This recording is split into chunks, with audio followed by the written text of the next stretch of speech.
The insult landed like a gavel strike in a silent courtroom, sharp and final, and it echoed through the glass and steel corridors of a towering Chicago office building. The words were not shouted, yet they carried a crushing weight as they followed the hunched figure of a janitor pushing a cart of cleaning supplies down the hallway. In that moment, a lifetime of quiet effort, invisible labor, and buried intelligence seemed to be dismissed with a single cruel assumption. No one noticed how the janitor paused, how his shoulders stiffened, or how his eyes briefly closed as if he were steadying himself against a memory he had tried to forget. If you believe in kindness, second chances, and the idea that people are often more than what the world labels them as, take a moment to like, comment, share, and subscribe to this channel. Your support helps stories like this reach hearts that need them. The janitor's name was Thomas Reed, a man in his late 40s with tired hands and a quiet presence. He had worked in that building for 7 years, always arriving before sunrise, always leaving long after the executives had gone home. His uniform was faded, his shoes worn thin at the soles, but his movements were careful and precise. Thomas noticed things others overlooked. He noticed the way the air conditioning rattled on the 32nd floor when the humidity rose, the way the elevators hesitated for half a second before closing, and the way the server room lights flickered in a pattern that suggested something was not quite right. He noticed because he had trained himself to observe, long before life forced him into anonymity. The CEO, a man named Richard Coleman, was known for his sharp suits, sharper mind, and an impatience for anything that slowed progress. He had built his reputation on speed and efficiency, on moving fast and cutting loose anyone who could not keep up. To him, titles mattered, degrees mattered, appearances mattered, when a major system failure began. Rippling through the company's operations one tense afternoon, Richard was already on edge. Emails stopped sending. Files vanished from shared drives. The trading floor downstairs buzzed with panic as numbers froze on screens. Millions of dollars hung in the balance with every passing minute. Technicians flooded the building. Consultants were called. Conference rooms filled with anxious managers. Thomas continued his work quietly, emptying trash cans and wiping fingerprints from glass walls as the tension thickened around him. He listened without seeming to listen, absorbing fragments of conversations about corrupted backups, misconfigured servers, and a recent software update that no one fully understood. With every new piece of information, a familiar ache stirred in his chest. It was the ache of knowing he could help, paired with the fear of not being taken seriously. Years earlier, Thomas had been a promising computer science student in Ohio, excelling in systems architecture and network security. He had loved the logic of it, the elegance of well-built systems. Then his father fell ill, and medical bills piled up. Thomas left school one semester short of graduating to work full-time. One setback followed another, and the degree he had nearly earned became a ghost that haunted him. Employers saw only the missing credential, not the knowledge he carried. Over time, hope narrowed into survival, and survival led him to the janitor's closet of a high-rise in Chicago. As the crisis worsened, Richard's frustration boiled over. He paced the executive floor, demanding answers, dismissing suggestions, and questioning the competence of everyone in reach. When Thomas, heart-pounding, gently tried to point out something he had noticed about the server room's cooling system and the timing of the outage, the response was swift and dismissive.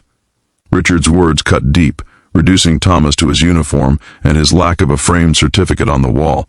The implication was clear. Someone like him could not possibly understand something so complex. Humiliation burned through Thomas, but it did not extinguish his concern. He knew that the problem was not just software. The flickering lights, the temperature spikes, the timing of the failure all pointed to a cascading issue that would not be solved by rebooting systems or blaming vendors. As hours dragged on, the building seemed to hold its breath. Outside, a summer storm rolled in, thunder rumbling like a warning. Then everything collapsed at once. Backup servers failed, emergency protocols stalled, the company's operations ground to a halt. In the chaos, Thomas found himself alone near the server room, watching warning lights blink in frantic red patterns.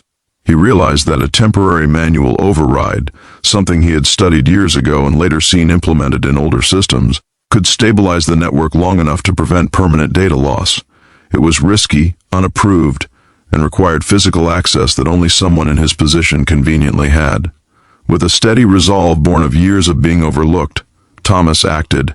He rerouted power, adjusted cooling airflow, and initiated a controlled sequence that forced the system to shed non-essential processes.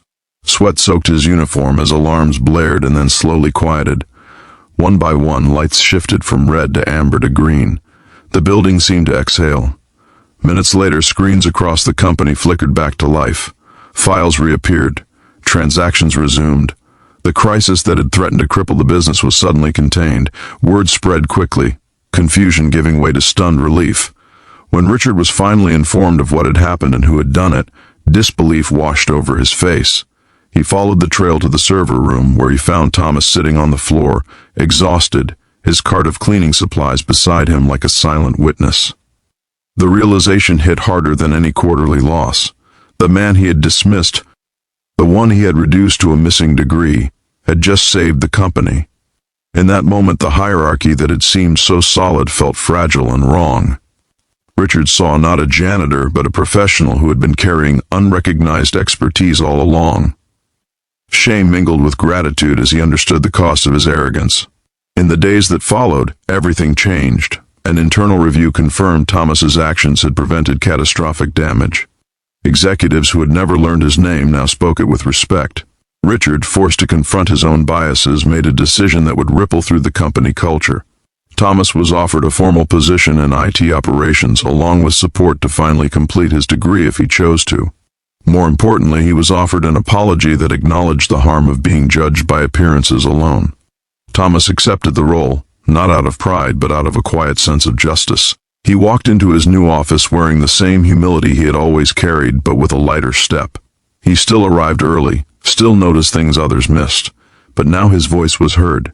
He used his story to mentor interns and staff who felt invisible, reminding them that knowledge and worth are not always neatly packaged.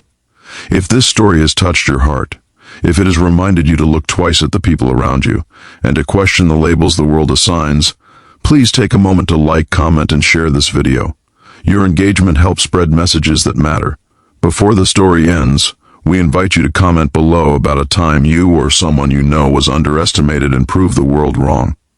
On quiet evenings when the office lights dimmed and the city hummed beyond the windows, Thomas sometimes thought about how close he had come to staying silent that day. He understood now that courage does not always roar.